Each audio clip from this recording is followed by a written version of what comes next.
প্রিয় কৃষক ভাইরা, আপনাদের জন্য নিয়ে আসলাম আরেকটি লাভজনক সবজি চাষাবাদের ভিডিও।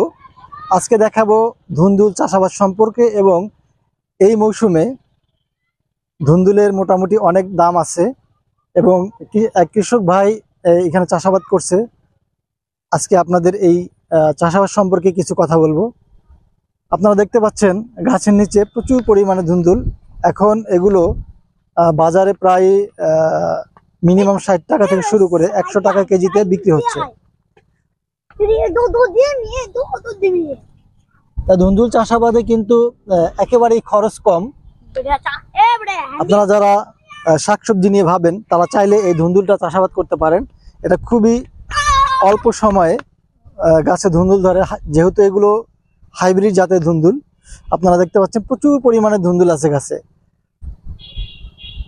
এই ক্ষেত্রে এই যে আমরা যেই জমিটাকে দেখাচ্ছি এখন, এটা মূলত মালচিং করছে।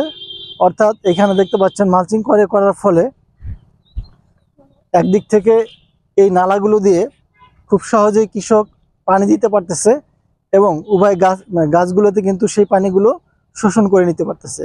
অন্যথা আরেকটা গুরুত্বপূর্ণ সুবিধা হলো এখানে কিন্তু কোনো ঘাস হচ্ছে না। ঘাস কিন্তু গাছের অনেক ক্ষতি করে থাকে এবং মাটির যেই পুষ্টি উপাদানগুলো আছে এগুলো ঘাস খেয়ে থাকে এবং মূল যেই গাছ অর্থাৎ ধুন্দুল গাছ, এই ধুন্দুল গাছগুলো কিন্তু সেক্ষেত্রে গ্রোথ কম হয়। 1 বিঘা জমিতে যে পরিমাণ ধুন্দুল ধরে এবং যে পরিমাণ খরচ, সেটা কম্পেয়ার করলে ধুন্দুল চাষাবাদ ব্যাপক লাভজনক। অর্থাৎ 1 বিঘা জমিতে ধুন্দুলে সাধারণত প্রায় 20,000 টাকার মতো খরচ হয়। শশার ক্ষেত্রে খরচটা আর একটু বেশি হয়, আর বিক্রি নামে প্রায় 1.5 থেকে 2 লক্ষ টাকা। তো যারা কৃষি নিয়ে ভাবেন, কৃষি নিয়ে স্বপ্ন দেখেন, তারা ধুন্দুল চাষাবাদ করতে পারেন। বিশেষ করে আগাম ধুন্দুল, এক্ষেত্রে দাম একটু বেশি পাওয়া যায়। আর যদি একটু লেট সিজনে আসে সেক্ষেত্রে সবার জমিতেই ধুন্দুল থাকে, দামও কম পাওয়া যায়।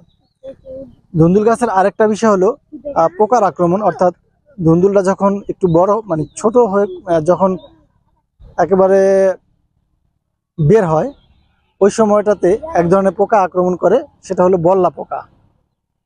এই বল্লা পোকাটা দমনের জন্য আমরা ল্যামডা সাইলোথ্রিন গ্রুপের ওষুধ ব্যবহার করতে পারি, সাথে লিটোসিনটা ব্যবহার করতে পারি।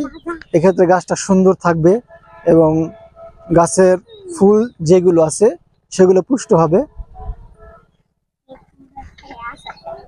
আর আমি বিকেলবেলা এই ঘুরতে আসলাম, পাশাপাশি এই সম্পর্কে আপনাদেরকে কিছু জানাইলাম। তো ভালো থাকবেন। আসসালামু আলাইকুম। আজ এই পর্যন্তই। দেখা হবে অন্য কোনো ভিডিওতে, কথা হবে অন্য কোনো বিষয় নিয়ে।